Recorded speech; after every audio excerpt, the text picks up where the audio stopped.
Bonjour à tous. De la chasse à l'élevage, 2 enquêtes sur la relation de l'homme à l'animal à l'heure où être carnivore n'est plus une évidence. L'animal est-il une ressource comme les autres ? Nous en parlerons à partir de 12h55 avec l'anthropologue Charles Stepanov, auteur de L'animal et la mort à la découverte, et la plasticienne Elsa Maury qui vient de réaliser Nous la mangerons, c'est la moindre des choses. Ils seront tous deux nos invités aujourd'hui dans la grande table des idées. Mais d'abord, le roman mélancolique d'une femme en lutte avec ses désirs dans l'Algérie des années 70, où l'auteur, notre invité, a grandi. La romancière Nina Bouraoui publie aujourd'hui Satisfaction chez Jean-Claude Lattès. Peut-être, on l'espère, le futur prix Femina, tant il interroge avec justesse le désir féminin. Nous sommes ensemble jusqu'à 12h30 pour commencer. Une grande table culture à écouter ou réécouter si vous le souhaitez sur le fil de vos podcasts.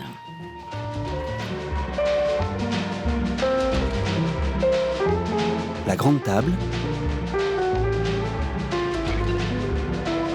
Olivia Gesbert. Mère, épouse, française à Alger dans les années 70, étrangère à ce pays qu'elle aime, en exil de soi, hantée par ses défaites, la narratrice de ce nouveau roman de notre invitée Nina Bouraoui interroge son avenir, ses désirs, la famille, sa relation aussi à l'Algérie. La mère, MER, est une femme qui me ressemble.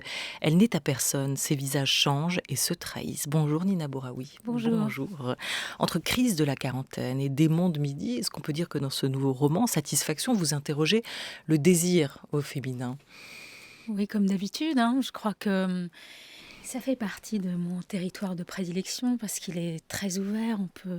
Il y a encore tant de choses à dire sur le désir féminin qui nous paraissait parfois invisible, secret, opaque. Aujourd'hui, je trouve que la parole des femmes se libère.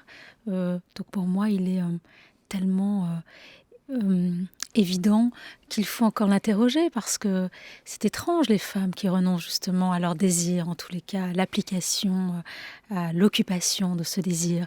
Et Madame Acli fait partie de ces femmes qui renoncent.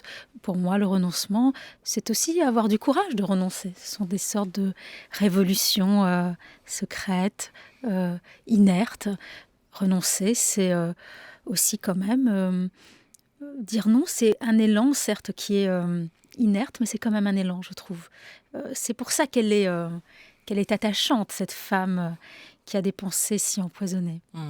Alors est-elle insatisfaite ? Ou plutôt, quelle place ce mot de satisfaction que vous avez choisi comme titre de ce roman, Nina Bouraoui, quelle place ce mot satisfaction occupe dans le lexique, le répertoire du désir, du corps ? En plus, je crois que c'est le livre des insatisfactions permanentes. C'est vrai que satisfaction, lorsqu'on referme le livre, peut se prononcer à l'anglaise avec la chanson des Rolling Stones, puisque Madame Acli va fomenter une vengeance lorsqu'on n'est pas heureux, lorsqu'on est en souffrance. Nous sommes habités par des vœux qui sont plutôt nuisible pour les autres. En fait, c'est une femme qui ne peut pas se satisfaire parce que, en effet, comme vous l'avez dit au début, elle subit un exil d'elle-même. Elle part de France juste après la guerre d'Algérie. Elle est amoureuse de Brahim, son mari. Elle pense être amoureuse de ce pays qu'elle ne connaît pas. Elle pense être engagée dans la suite de la révolution, c'est-à-dire la reconstruction d'un pays. Et très vite, elle va perdre ses idéaux, elle va perdre ses espérances. Elle va se rendre compte qu'elle n'est pas acceptée, que cette femme française qui fait ce chemin à l'envers alors que les Français quittent l'Algérie, souffrira d'un racisme qui était assez tabou à l'époque, puisque moi je les ai connus, ces années 70, et je les ai connus, ces femmes qui vivaient sur les hauteurs d'Alger, qui étaient françaises et qui avaient perdu leur nationalité française sans acquérir leur nationalité algérienne. Elles n'étaient pas reconnues par ce pays. Donc lorsqu'on n'est pas reconnu et lorsqu'on vit un exil de soi, on peut devenir fou. C'est son regard à elle que vous adoptez, mais il est aussi question de la satisfaction dans le couple. C'est aussi un roman, un récit sur le couple. Et d'ailleurs, elle interroge, la fidélité de son mari, sa place dans cette relation. Il restera près de moi jusqu'à la fin de nos vies et ce constat est lugubre. Nous sommes encastrés l'un à l'autre, brisés, accidentés, irréparables. C'est vraiment le récit, oui, de la domesticité amoureuse, et encore, elle n'existe plus. C'est le récit du quotidien, de l'ennui, de la solitude.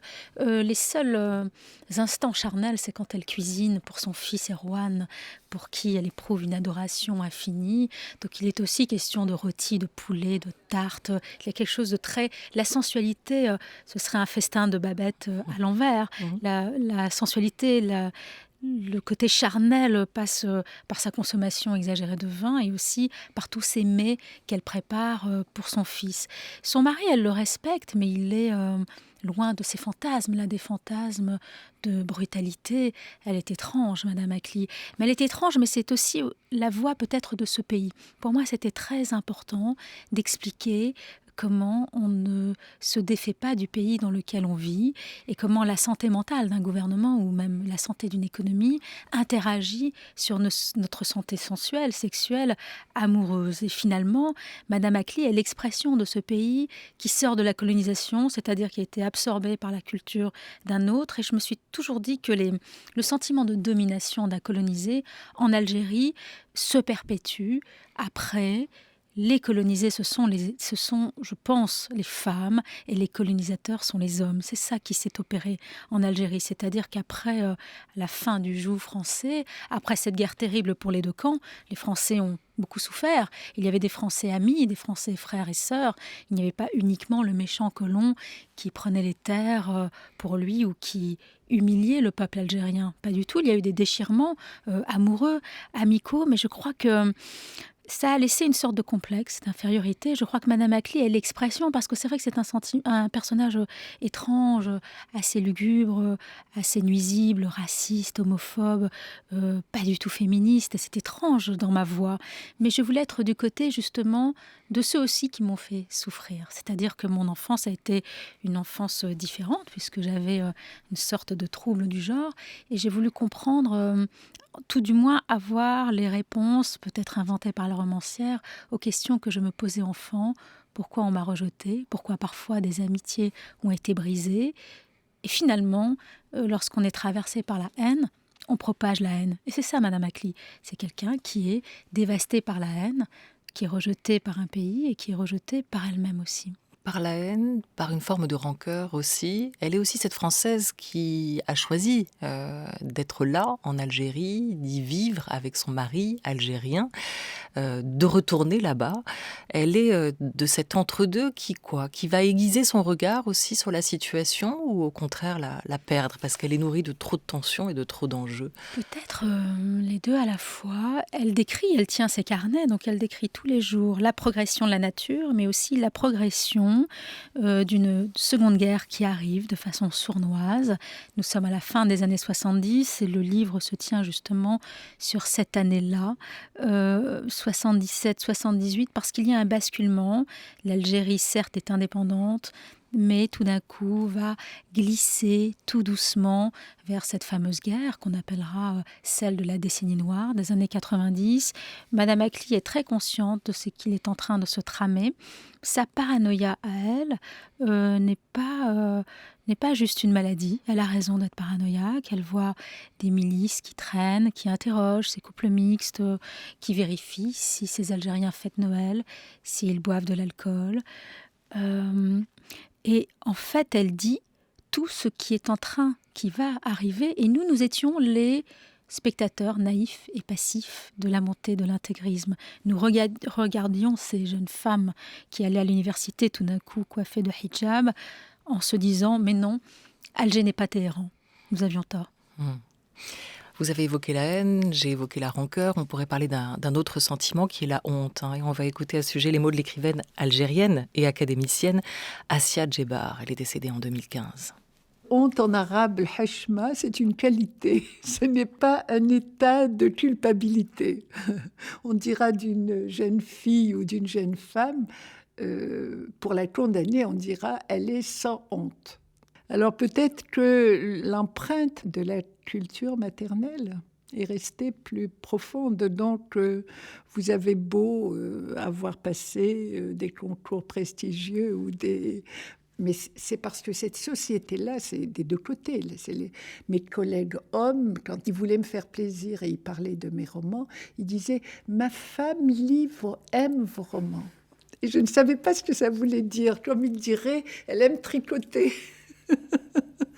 Vous voyez, donc, en fait, je pense que ce n'est pas vraiment la misogynie qui est entre les hommes et les femmes de cette société méditerranéenne, mais c'est que le fait qu'il n'y avait pas une grande liberté ou un naturel, tout simplement, eh bien, faisait que chacun joue un rôle devant l'autre. Si c'est pas la misogynie, Nina Bouraoui, pour vous, qu'est-ce qui sépare, qu'est-ce qui divise la société algérienne dans ces années-là, dans les années 60-70 ? Je crois, entre les hommes et les femmes, et Assia Djebar le dit très bien, c'est la gêne. C'est-à-dire que la honte, la heshma, d'ailleurs on dit toujours heshma, c'est un mot qui revient très souvent chez les Algériens, les Algérois.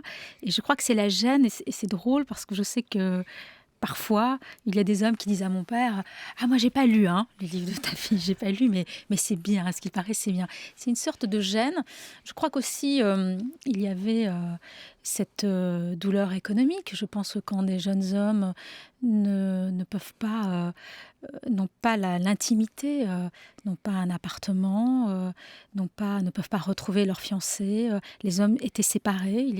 Moi, les souvenirs, et d'ailleurs Madame Acli le décrit très bien, de ces grappes d'hommes qui s'ennuient, qui n'ont pas de travail, qui n'ont pas d'espérance, qui n'ont pas d'avenir. Dans les années 70, on regardait vers la mer, on voulait déjà partir en France. Des Algériens parfois s'engager sur des petits matelas pneumatiques et se noyer en pleine Méditerranée. Je crois que, comme je disais tout à l'heure, la misère économique entraîne la misère amoureuse, la misère sexuelle. Et je ne sais pas ce qui a séparé les hommes des femmes. Ce n'est pas uniquement la religion. Je pense que c'est la transmission. Et je pense que les femmes, mais ce discours peut aussi s'étendre sur notre monde occidental. Je pense que les femmes, longtemps, n'ont pas été assez solidaires des autres femmes et qu'elles ont purgé leur souffrance en la répliquant sur les autres femmes. Et c'est vrai que ces femmes-là, de ces pays méditerranéens, au patriarcat si fort, n'ont pas brisé la chaîne, mais ont continué à perpétuer la douleur qu'on leur avait transmise. Cette Madame Acli, vous êtes très différente d'elle, de votre héroïne. Vous semblez vraiment loin de cette femme que vous racontez. Mais pourquoi ce décentrement ? Est-ce que vous diriez qu'il y a quand même entre vous un commun qui est cet exil de soi qu'on a évoqué au début, que vous reprenez dans le livre avec cette autre formule, enfin c'est elle qui écrit, l'abandon des espérances. Est-ce que ça a été pour vous à un moment le point commun, le moment où vous la comprenez, où l'empathie se crée avec cette héroïne ? Je crois que je peux absorber sa souffrance parce que ce n'est pas mon histoire, mais quand même elle y ressemble. Ma mère française épouse un Algérien en France, arrive en Algérie, sauf que ma mère était plus libre que Madame Acli, à travailler, avait des amis, n'était pas empêtrée dans son corps. Je crois que peut-être que la solitude de Madame Acli peut me ressembler parfois. Moi, je ressemble à tous mes personnages. Évidemment, le personnage le plus flagrant qui m'est le plus proche, c'est le personnage de Bruce. Et c'était important de prendre tous les instruments de l'autofiction. Bruce est l'ami du fils. Et l'ami du fils, qui se fait passer pour un garçon, mais qui androgyne. Est une fille, et qui est soudain une menace sur le foyer de Madame Acli, parce qu'elle sent que Bruce est un peu l'héroïne ou le héros de l'école, et surtout l'élu du cœur d'Erwan. Et elle a très peur, en fait, que son fils tombe amoureux de l'image masculine que cette petite fille renvoie. Donc c'est assez embrouillé pour elle. Mais je crois que moi, je les ai regardées, ces femmes, je les ai connues. Mais je crois que pour se construire un destin de femme, il faut être, en tous les cas à l'époque, il fallait être encore plus fort qu'un homme. Elle vit de loin les années 70, la libération sexuelle. Elle est en Algérie, elle est prisonnière de ce pays. Elle n'en partira pas. Écrire sur elle et avoir autant de poison en moi était étrange, mais j'ai repris la scène que je connais, les hauteurs d'Hydra, cet immeuble Shell dans lequel j'ai grandi, la lumière algérienne, et j'ai brouillé toutes les pistes de l'autofiction. Mais finalement, on fait encore le récit de soi. Alors c'est un autre angle. Moi, je me suis regardée petite dans cette chambre tapissée par les posters de Bruce Lee, parce que Bruce se surnomme ainsi par admiration pour Bruce Lee. Et je suis allée dans le camp des mauvais. Alors après, à la fin des 7 carnets, je me disais, il faut brûler ces carnets pour les purifier, parce que c'est aussi le récit d'une folie. Mais c'est le récit de la folie de ce pays qui est en train de, tout d'un coup, s'embraser de façon silencieuse. C'est ça qui était dangereux en Algérie, c'est que les choses sont arrivées tout doucement, mais on ne les avait pas reconnues. Et pourquoi écrire C'est ainsi qu'elle résonne autour de son besoin de remplir, de consigner ses doutes dans un journal intime. Elle dit « Ce qui est écrit est à demi écarté ». Vous partagez ce sentiment-là aussi, vous, l'auteur, Nina Bouraoui? Je ne sais pas. Moi, je pense que j'écris parce que c'est ma seule patrie. Les mots, c'est ma seule identité.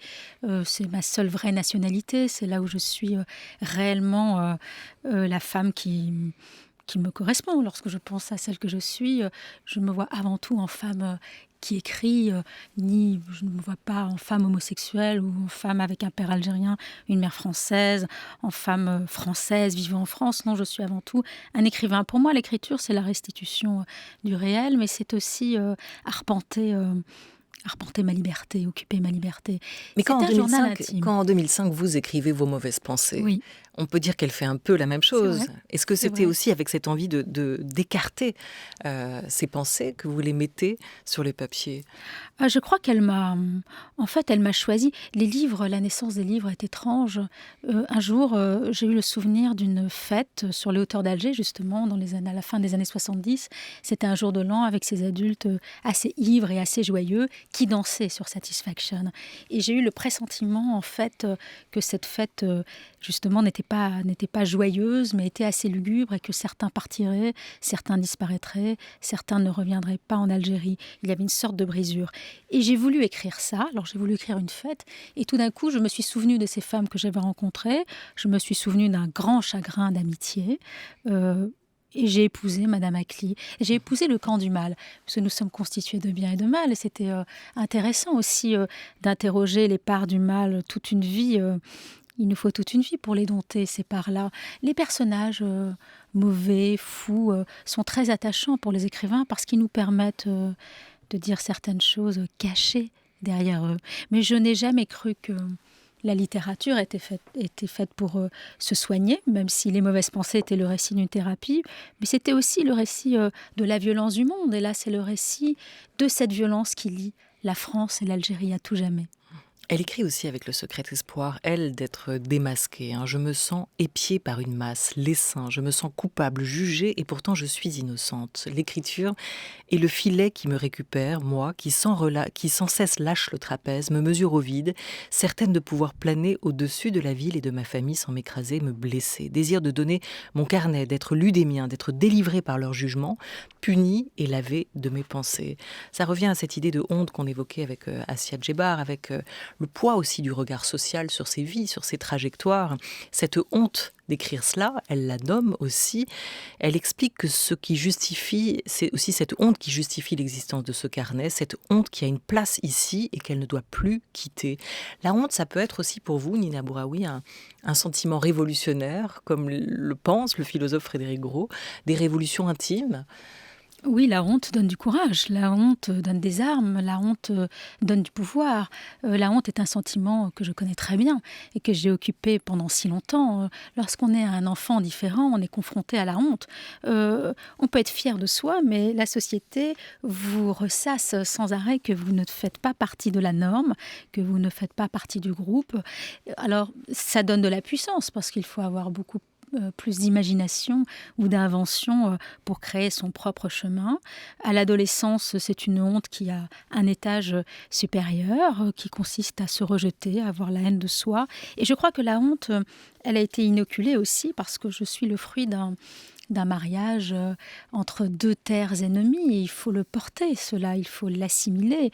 Moi, j'ai souvent dit que Bien sûr que je me sens française, je suis française, je vis en France, j'aime mon pays, la France, mais je suis traversée d'Algérie et j'ai toujours eu la honte aussi de peut-être trahir mon père, cet Algérien. Mais quand je vivais en Algérie, de trahir ma mère qui se faisait parfois insulter aussi dans la rue. Donc c'est un sentiment que je connais tellement bien, qui peut-être m'a fait écrire, parce qu'il faut du courage parfois d'écrire de ce qui nous fait honte. Nina Bouraoui est notre invitée jusqu'à 12h30. Je vous écoutais, puis voilà, bon, parfois ça s'arrête comme ça.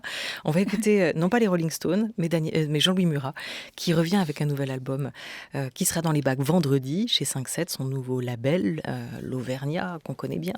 Et ici, a choisi de se saisir, de se ressaisir de la vraie vie de Buck John. On l'écoute.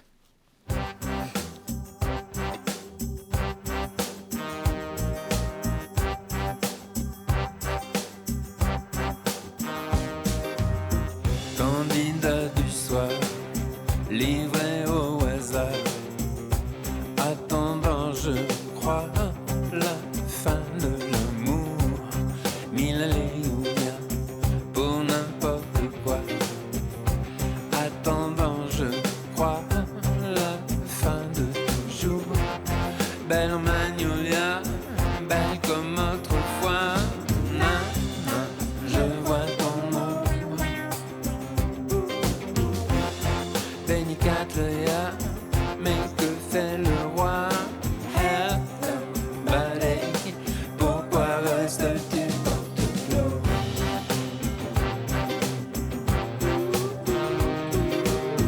Au cœur de jonquille, recouvert de givre, attendant, je crois, le train de toujours. Seul au théorème, toi toujours le sais. Attendant, je crois, le train de l'amour. Belle en magnolia, belle comme autrefois. Nana, je vois ton ombre. Béni Catleya, mais que fait le roi? Hello, buddy, pourquoi restes-tu porte-flot?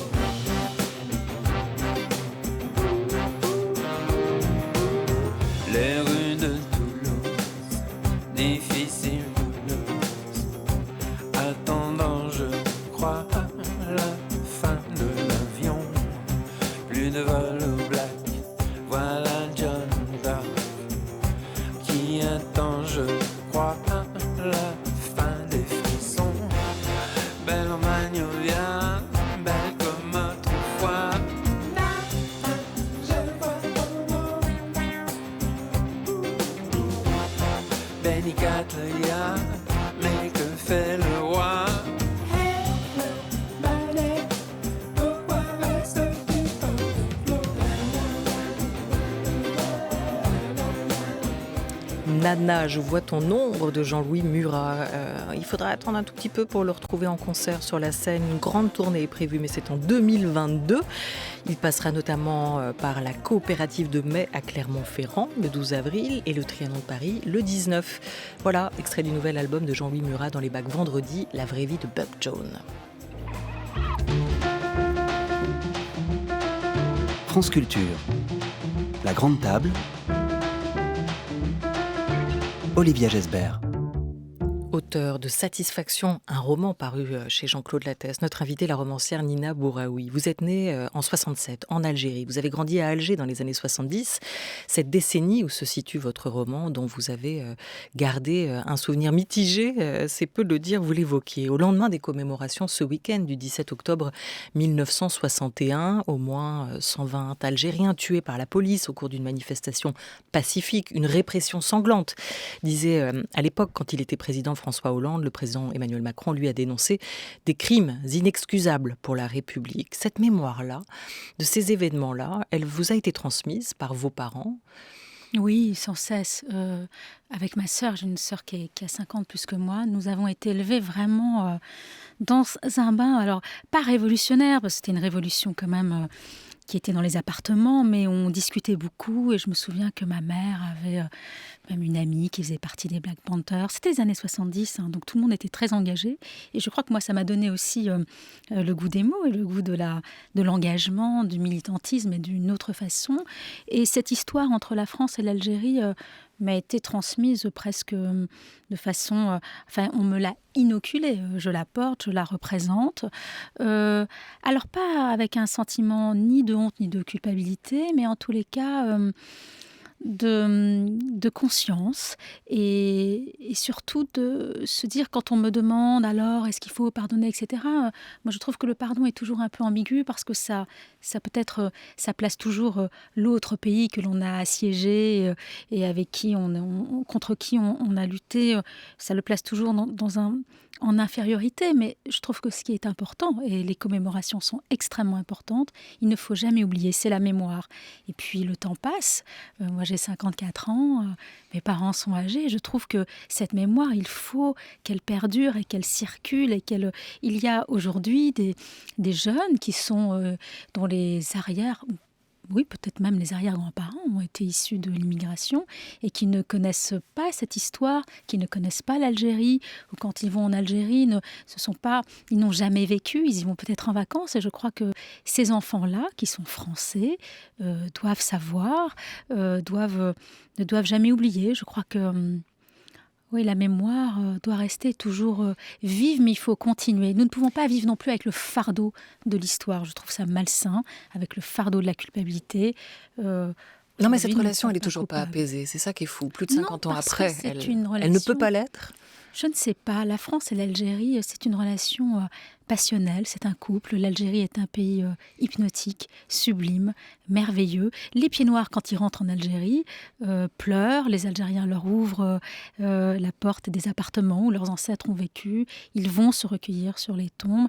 Et les Algériens ont une passion pour la France. Beaucoup d'Algériens aiment la France. Moi, je ne vois pas des ennemis. Je vois plutôt...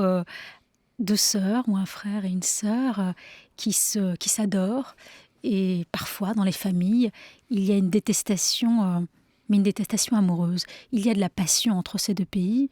Je pense que l'avenir, c'est de se tenir la main. Il y a beaucoup de choses à construire entre la France et l'Algérie. Il y a beaucoup d'esprit fort. Il y a beaucoup d'amour. J'en reste convaincue. Je suis peut-être une idéaliste, mais moi, je le vis à travers moi. Oui, mais même l'histoire de vos parents, qui était une union qui n'allait pas de soi, quand même, entre votre père algérien et votre mère bretonne, cette transgression-là. Bien sûr, c'était pas évident, mais finalement, mes parents sont toujours ensemble. Et moi, j'ai été longtemps écartelée, mais aujourd'hui, je me rassemble et je me dis que ces deux nationalités, en tous les cas, ces deux cultures, peuvent s'entendre. Merci mille fois, Nina Bouraoui, d'avoir été avec nous. Satisfaction, votre roman paru à la rentrée est publié chez Jean-Claude Lattès. Merci. Merci.